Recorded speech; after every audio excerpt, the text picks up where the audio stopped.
reminds me of when the Warriors traded D'Lo, and it was like they were throwing a party over it. I'd never seen anything like that. And they didn't even hate him as a guy. There was just something about playing with him that was apparently terrible. But that was the one time covering NBA teams where somebody was traded and everybody in the locker room was going, oh, man, thank God. Thank God that happened. We needed that to happen. Ooh, it's a new dawn of a new day. How you doing, guys? Doing great. I feel like, Ethan, you have a lot of thoughts on the Mike Brown thing because you were covering the Warriors, I think, when he was an associate head coach, right?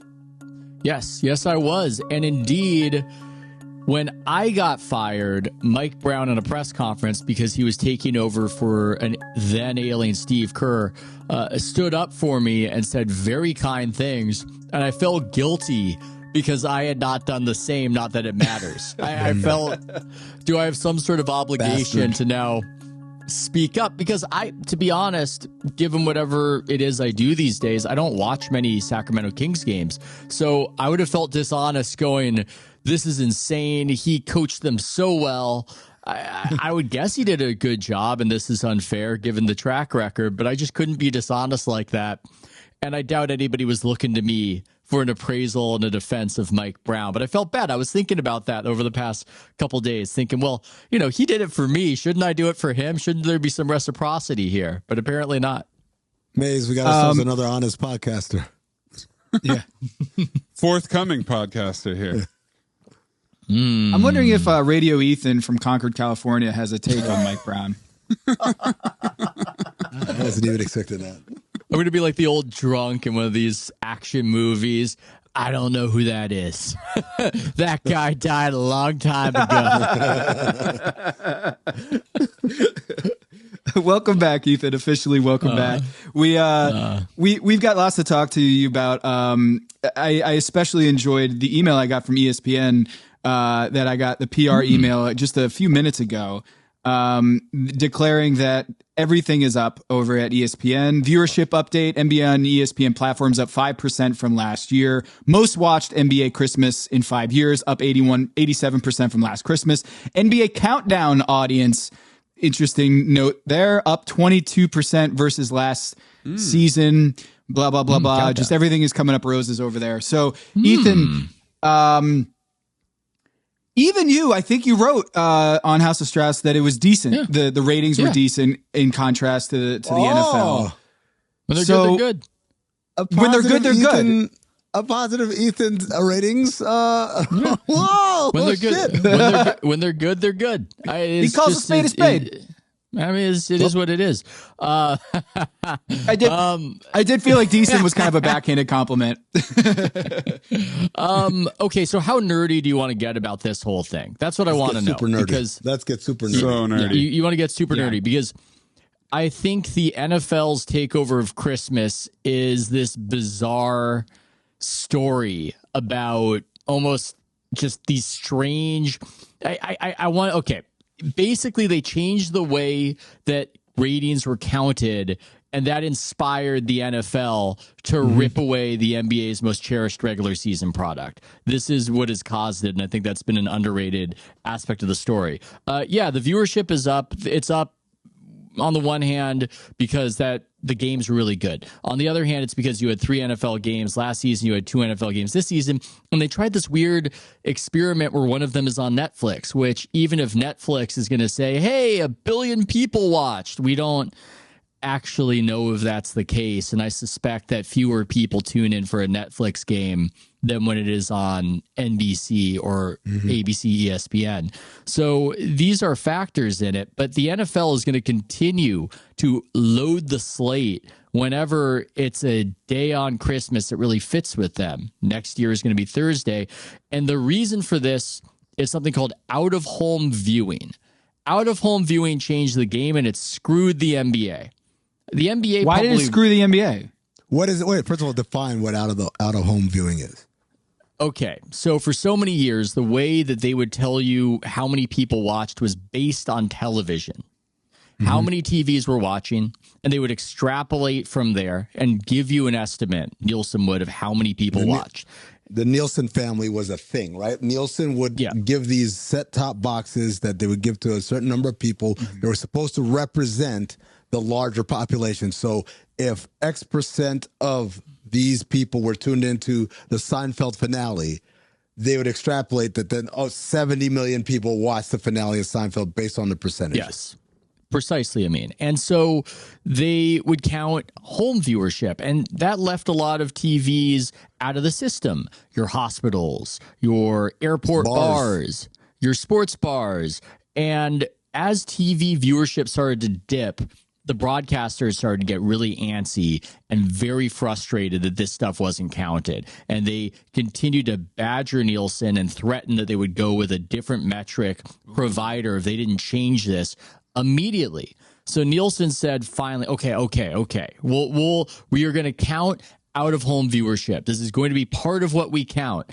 You might wonder how they did it. They've got something called a people meter, not a people eater, but a people meter that people would carry. A purple people meter that people would carry in their pockets. And it would pick up the signal of the TV that you were watching. So it takes it from a circumstance. You would have it in your pocket? Like you're at a bar and you would have a purple meter in your pocket, and that would send Nielsen the numbers? Yeah, no word of it was if it was purple, but it was in your pocket. And if you were at an airport bar, it would pick up on the signal and it would pick up on what was being watched. And so this changed the game. What it meant was that suddenly you go from, hey, Christmas is a decent day. That's a decent day for a game to be on for the NBA. It's good. People are gathering around and watching, but you're only getting that one TV, that one home when it happens. Now Christmas is a time, since people are gathered around each other, that you are getting multiple. You're getting out of home counted, not just the airports and the bars, but the congregation of people around these things. And so it fluffed up the numbers, it pumped up the numbers, and it made the NFL go, we want to get in on this. I mean, this is the good stuff right here. We see what it does for us on Thanksgiving, where even an average game now is setting records because they changed the way this all was counted. We need to get on the NBA's corner and rip Christmas away. So because they changed the metrics, they changed the way it was scored, that gave the NFL massive incentive, along with the NBA, yes, declining in popularity, to just seize upon it and make Christmas their day. That's what happened. Bang, bang. Now, the part of the story that has confused me this year specifically, Ethan, was the number of people comparing NFL and NBA ratings, which I had a very simple retort was, when has it ever been comparable? They've never been comparable. So why now? Why now? Is it simply just because the NFL landed on Christmas, and so now we have a direct head-to-head competition, that this has become a talking point by so many people? Well, it used to be more comparable. It used to be they were in the same ballpark. And a short time ago, well, the Jordan less years, than 10 maybe? years ago. Well, less than 10 years ago, a Sunday football game versus Sunday NFL would win. Like the NFL would win on Christmas. But when you had Warriors versus Cavs at the height of all that, right? You were getting over 10 million, and you were getting a clean over 10 million. You weren't getting it like now where they combine, it did, 7 million with ABC, ESPN, ESPN2, ESPN the Ocho, the streaming app. No, just a clean network TV. You would get in excess of 50% of what an NFL competing would do. But obviously NFL is king. Obviously nothing beats the NFL. And if the NBA is going to go head to head against the NFL outside of a hyped finals, and even that's not true these days, the NFL is going to win that. But I think last year it was especially stark because the NFL was an order of magnitude more watched. The NFL games on Christmas last year were 10 times more watched on average than the NBA. And so I think just comparison-wise, that was shocking, I suppose, even if they're not comparable, as you're saying, Amin. There are degrees, and at a certain point, if it's enough of a degree, you would go, that's crazy. Like if I told you, oh my God, the last NFL game was 100 times more watched than that NBA game, then that would be a thing. I have a theory about this, that this is just the election effect. Like this popularity contest that is happening between NBA fans and NFL fans, and saying like my sport is more popular than your sport. And when the polls aren't looking good for Democrats, then the polls are off. Or when the polls are not looking good for the Republicans, then the polls are off. But as soon as like you have any metrics that say that your team is cooler or more popular than the other team, suddenly the metrics are great. And so I kind of feel like, why are people caring about NFL versus NBA? I do think it is not a coincidence that we're coming off an election that people are starting to care about my sport is more popular than your sport. And I think we're just kind of conditioned to be on the winning team. And that's why this gets kind of weird. This gets very like vicious between the two sides, because everyone just wants to be part of the winning team, whether it's the election or whether it's sports. Well, we have both. We want to be a hipster who's into something really niche that other people aren't into, but we also want to be into something that's popular and shows that our tastes are broadly reflected. For some reason, we have those two wolves inside of us that of what we want. But the weirdest part to me is how much it's being discussed right now, because it had massive business implications before the NBA signed their gazillion-dollar TV rights deal. And you would think that after they signed it, this would be less of a topic.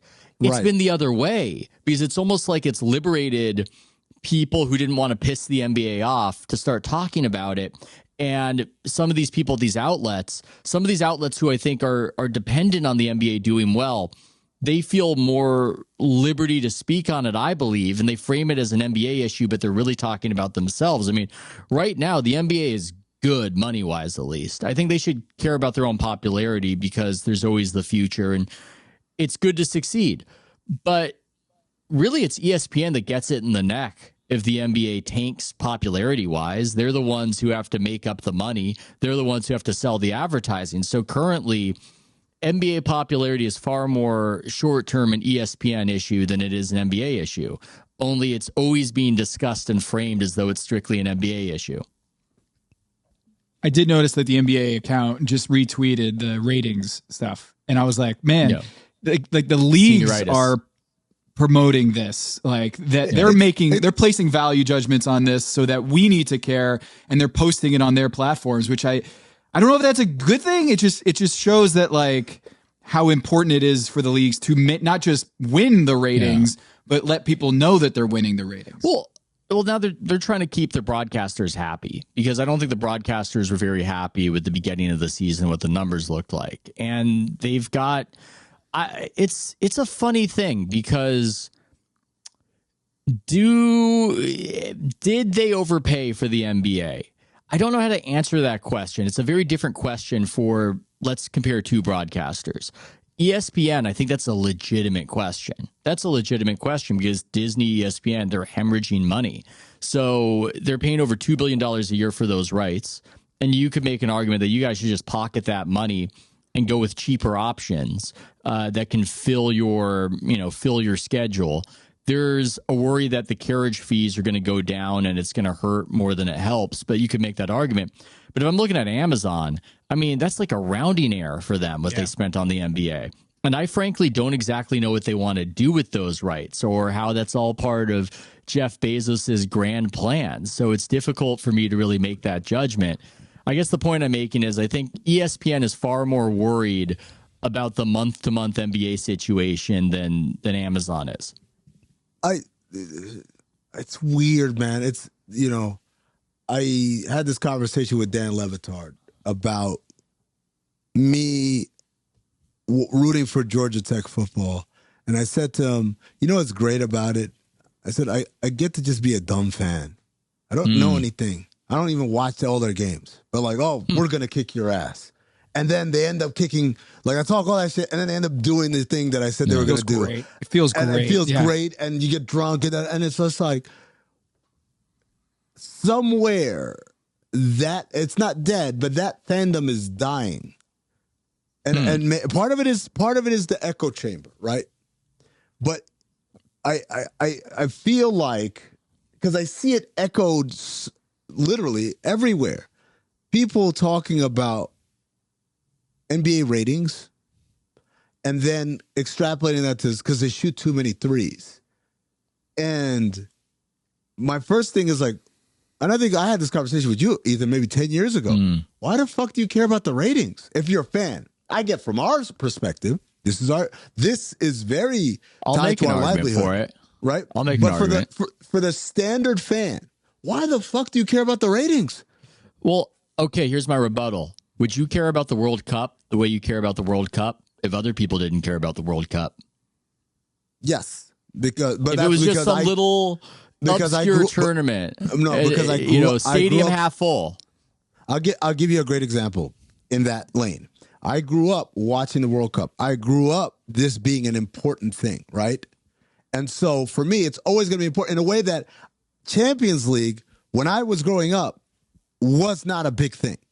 Yeah. Nowadays, when I talk to Mike Ryan, when I talk to most soccer fans of that age, late 30s, right, and below, for them, when I ask them what's more important, winning the Champions League or winning the World Cup, they all say Champions League. I said, okay, now go ask the athletes, go ask the players, what is more important to them, winning the World Cup or winning the Champions League? And to a man, every single player still says the World Cup because that is important, not because there's more money in it, not because there's more attention in it, but because we grew up ingrained with this is the crown jewel, right?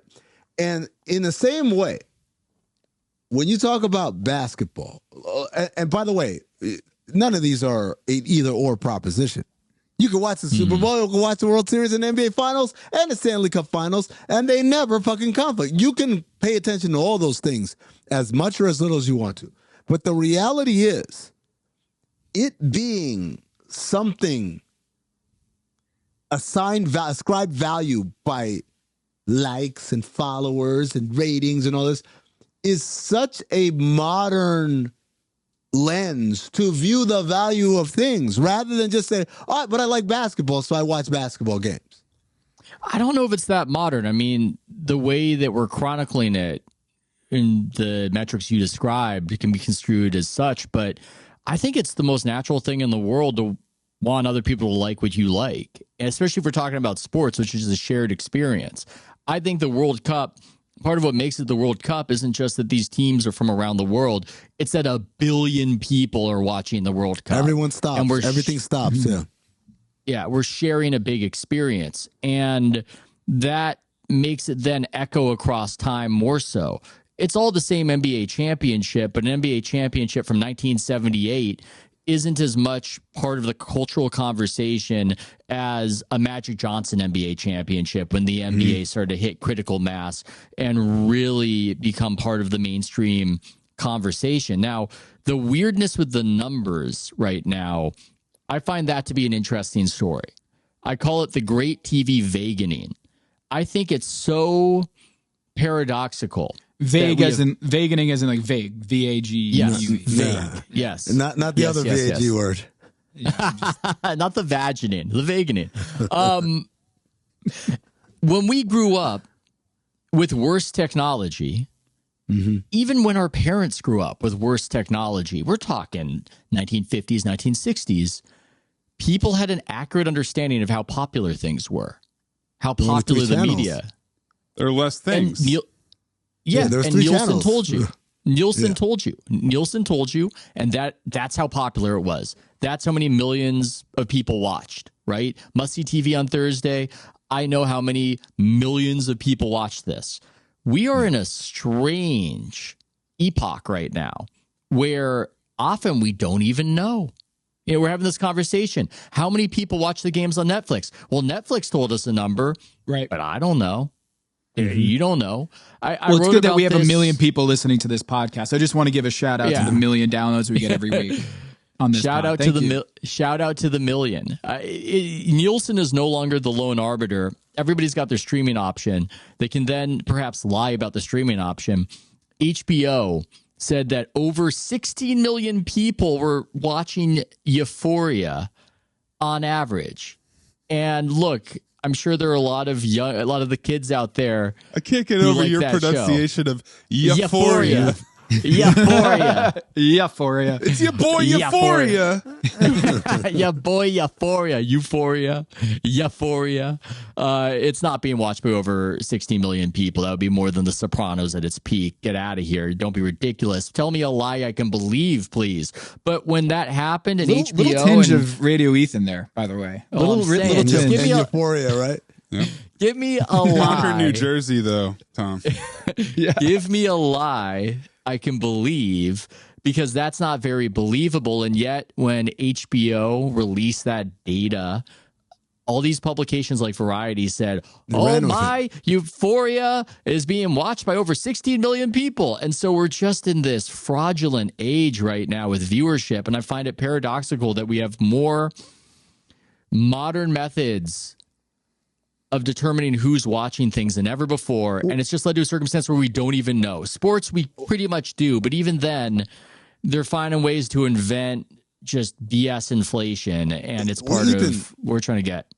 The reason why is because, in part, we're also incredibly lazy. The technology has made people lazy in a way. And when I say lazy, I mean when someone tells us something that we don't really care about, which I truly believe no one actually cares about ratings, you just say like, okay, that sounds about right, right? So I'll give you a great example. I saw this, the boardroom posted this probably about a week ago or so, said the most powerful women in entertainment. You guys see this post?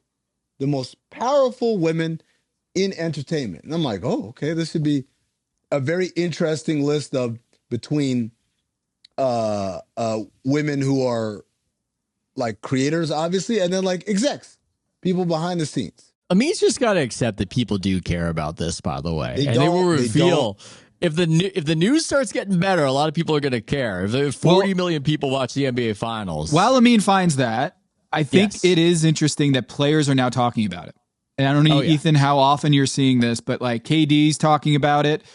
Josh Hart, after they beat whoever they did the other night, after the game, he noted, hey, we only took this few number of 3-pointers. I guess our ratings are going to go up because that's why no one's watching anymore, is because there's too many threes. So he's making a joke. And I'm wondering, Ethan, do you think that's a good thing that players are now joining in on this ratings talk while everybody else is talking about it? They're kind of placing value in the same way that the NBA is retweeting the viewership numbers. Players are now talking about it. Yeah, I think I have a different intuition than Amin has on this. I think Amin thinks that if more people talk about this problem, it becomes more of a problem and it almost drags the sport down more so. I might be putting words in your mouth, so you can correct me if I'm wrong on that. I tend to think more that it's easier to hit a target if you're aiming for it. And if you admit that you have an issue, you're more likely to solve that issue. And so if this is being discussed, I think measures might be adopted that could make things better. The problem is that I think Adam Silver, often he's got the right idea that something needs to be reformed, but he doesn't totally understand people and he won't adopt the correct measures and he'll try to almost solve it in too complicated a manner. I would just do something simple. When it comes to the threes, and I don't even know if I think the threes are the main issue here, but I just think there should be hand checking above the 3-point line. There's a lot of devil in the details of how that's implemented, but that's what I do. Okay, so there's a lot of things. Number one, I don't disagree that you need to talk about it to fix it. I disagree that conversation needs to be public. Then it needs to be public. And number two, that conversation needs to happen with people who are either ill-informed or not informed at all. And and in that part, I'm not even talking about the public. I'm talking about some of the players, some of the people who are talking about this stuff. They're just saying things, just repeating things that they see. The 3-point, quote-unquote, dilemma, I want to get to that in a second because I did find the post. This was Boardrooms. They aggregated it from Hollywood Reporter's Power 100 Most Powerful Women in Entertainment. All right? I'm going to go from 5 to 1. The most powerful women in entertainment. Entertainment. Number 5. At number 5, they have 4 women who are all execs at HBO. Sarah Aubrey, who is the head of original content, Amy Gravitt, the executive VP, head of comedy, Francesco Orsi, executive VP, head of drama, and Nina Rosenstein, executive VP of programming. These brilliant ladies managed to fool us on the ratings of Euphoria, demonstrating that they are the most powerful. Right. Number four is Jennifer Aniston, actor and producer, Echo Films. I don't know what movies Echo Films has put out or what productions Echo Films has put out. Perhaps he's behind fucking Everywhere, Everything at Once and all them other fucking great movies that won Oscars and did tons of money. Perhaps not. But that's their number 4. Murder Mystery 2. Okay. Number 3, Murder Mystery 2. Is that the That's Adam Sandler. Fuck me. All right. Number 3. At number 3, actually, I'm going to skip 3. Let me just get to 2. 2 is Lauren Anderson, who's the head of brand and content innovation, Amazon MGM Studios. Okay. Number 1 is Pamela Abdi, who's the co-chair and CEO of Warner Brothers. All of these are okay. I'm like, I could see it, I guess. Number 3, Lucia Agnello and Jen Statsky, the writer-producers of Hacks. Hacks is a show on, I'm starting to see the pattern. Max. First of all, there's a pattern. You see, like, HBO execs, HBO show, and Warner Brothers. Like an internal email that was made public. 3 of the top 5, right? Number 2, of all the shit made at HBO and made at Warner Brothers, they picked Hacks, which isn't even on HBO. It's on Max. It's only streaming. And they called the writer-producers of that show the 3rd most powerful women in entertainment, right? So hard to disagree. We're looking at this Hollywood Reporter list. I'm reading it. I made the same connection you did, Ethan. Like, that's a lot of Warner Brothers. Taylor Swift. Right. Number 1. Number 2, the boardroom just said, fuck it. Let's all right. And people take that information and they run with it. And that's what I'm saying, that people don't fucking care. We care about lists. You're right. We care about what's hot. We don't care about what's real. We just want something that presents any worldview. Right. Which gets back to the whole popularity contest that the metrics matter only when it makes you look like you're winning. So like it doesn't matter. That's my point. Like no one actually cares. Nobody actually cares. But if we had the truth, we would care about the truth. If we had the absolute, we know, like we did when we were kids, what the truth is, then everybody would care about that tremendously. I think what we're seeing is that we don't quite know what the truth is, so everybody is trying to angle for their favored presentation of what's happening and how popular they're, whether due to business concerns or emotional concerns, how popular their thing is, and they're excerpting it, they're curating according to it. But you're right, there's a lot of BS out there in entertainment news, and reporters repeat it. Now, switching to what you just mentioned in your last answer, talking about 3-pointers and handshaking. Yes, absolutely. I'm 100% with you. 3-pointers aren't the problem. The problem is handshaking. The problem is, in order for us, right, the 3-point explosion happened for one reason only. It said, hey, who are y'all paying to come see?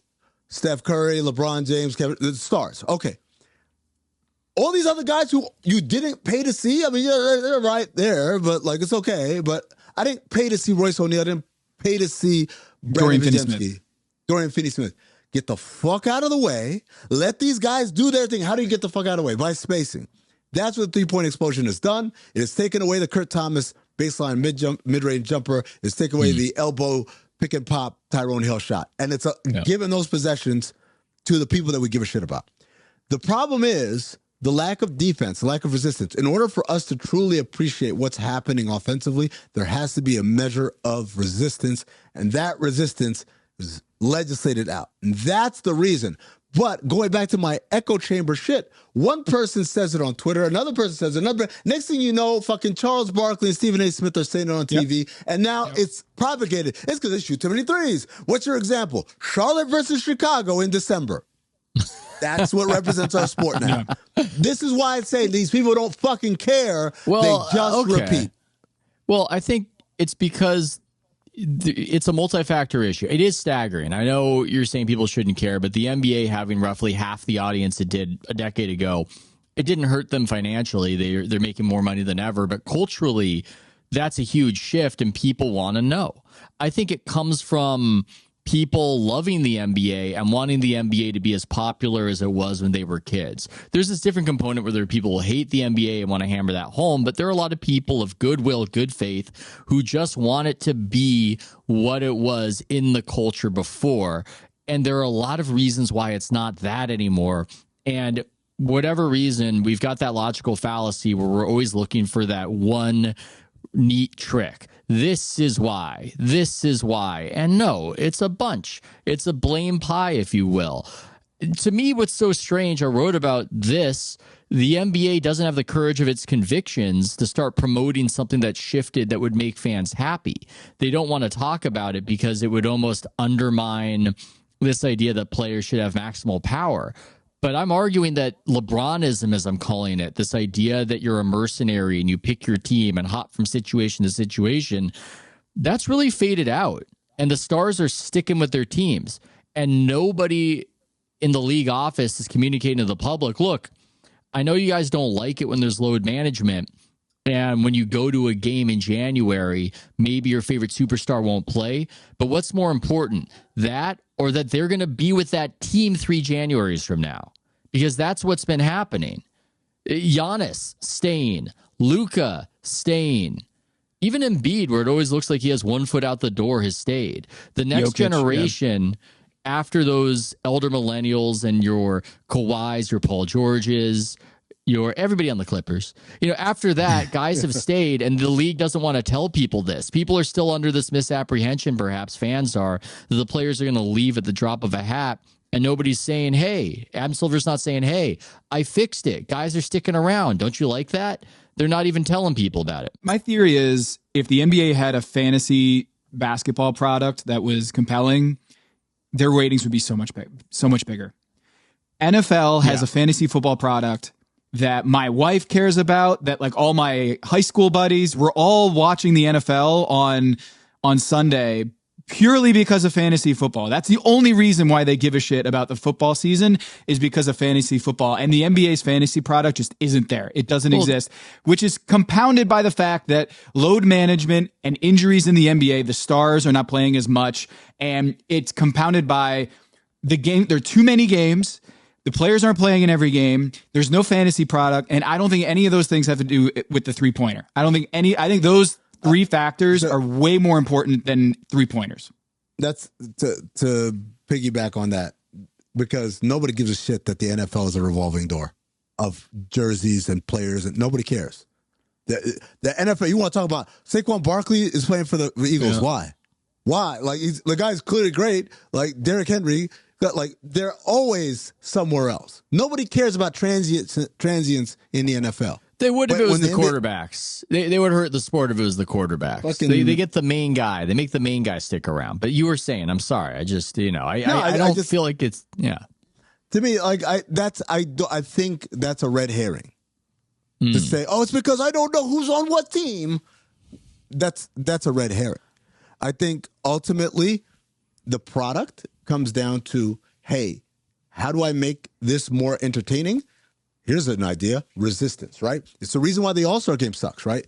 Because it's the most extreme version of no resistance. It is open gym where guys are just getting shots up and they're literally like, I'm not going to stop. You want to go dunk it? Just jog up there and dunk, right? Obviously, guys are trying in real games. They try to defend. They're scheming. They're doing all those things. But the main difference is the tools are not there for them to actually provide the type of resistance, particularly given that amount of space that every superstar has now. Yeah. I also think players giving a shit defensively or competing defensively and even bordering into foul, these scuffles that are happening in the league, I think it's good for the league. I think players giving a shit and actually fighting on the floor actually sends the right message publicly, is that these players do care about regular season games and there are rivalries and players actually want to ruin that other guy, that Amen Thompson really does care that Tyler Hero, he wants to beat the shit out of him. That's the new I love this game slogan. The NBA, we actually care. The NBA cares on the court this time as well. Well, we're signaling with the big playoffs and big rings that the only thing that matters is the playoffs. I actually do think that this stuff, when it punctures the national conversation with these fights or scuffles or referees and coaches going at it and each other, and Anthony Edwards getting fined $100,000 for profanity, I actually do think this stuff is, in the long run, probably good for the league. I know that's weird. I would say so. I think so. I totally agree. And I think that you need the regular season to matter if people are going to stick around for the postseason. You're right. And again, this all goes, man. Like 10 years ago, I sat on TV and said, I get it. Everyone thinks the fucking Spurs are brilliant for sitting guys. But it's like, it's only brilliant because they're the only ones doing it. The moment we all do this, we fuck up the business. And everyone said I was a hater and all that shit. And like, here we are. And so today I look at some of the things where I'm like, guys, we have to get this in order or else it's going to erode some more. And everyone say, but look, the money is fine and people are making more money than ever. And I'm like, it's going to run out. And so let me ask you this, Ethan. What is the inflection point that makes the business actually, because for everything that we're saying is like, this is not good, that's not good, that this is happening, whatever. They can always counter to us with, we just made even more money on our new TV deal. Well, they can. I think the pressure comes from the broadcasters. Like the NBA, again, their checks are signed, they're making money, they're good. They can relax. I think the inflection point, it's stuff that you just saw. I think when the numbers were bad in the fall and early in the winter, and we'll see how it keeps going, that's when you really started to hear that drum beat really loud of something needs to be done. Adam's got to change the league. Something needs to happen. So if those numbers keep going in a negative direction, I think the broadcasters are going to exert enough pressure on the league that you will have reforms. And you saw some of this last season before the deal was signed, where they got a little desperate and they decided to stop calling fouls. And that was something that happened out of the All-Star game. And that looked pretty good. But I think your observation of the Spurs is so true. I think there are a lot of things like that. This thing of, if one person does it, we can live and be fine. And we can even say that's really smart that they did it that way. But the second it starts inspiring everybody to act in kind, then we have a problem. The same thing with LeBron. It was really interesting when LeBron shockingly betrayed Cleveland and went to Miami and became this villain and became this guy who is just, he's got a gun to the head of the franchise. He might leave at any moment. It was interesting. It was cool. But once 20 guys start going about their business that way. When De'Aaron Fox does it, it's not quite as endearing. Exactly. Well, the league can't really cope with everybody acting that way. It can cope with one guy acting like that, but the problem is, if it works out for one guy, then a bunch of other guys think that that's a good idea. The Spurs, we can live with the Spurs not showing up to certain home games on national TV. Who cares? No biggie. But once all the other teams start doing it, you got a problem. And a lot of things are like that. And it just so happens that it's hurt the NBA, I think, on multiple fronts, this influence. Thanks for joining us, Ethan. You can read Ethan's work at houseofstrauss.com. You can also listen to his podcast there where he never talks about basketball. Never House again. It's going to have Lee Fong on to talk about HB. Was it HB1s? I got to get some basketball going. We got to get me back on. H1Bs, motherfucker. H1Bs. God damn it. I probably named an airplane. Euphoria. Euphoria.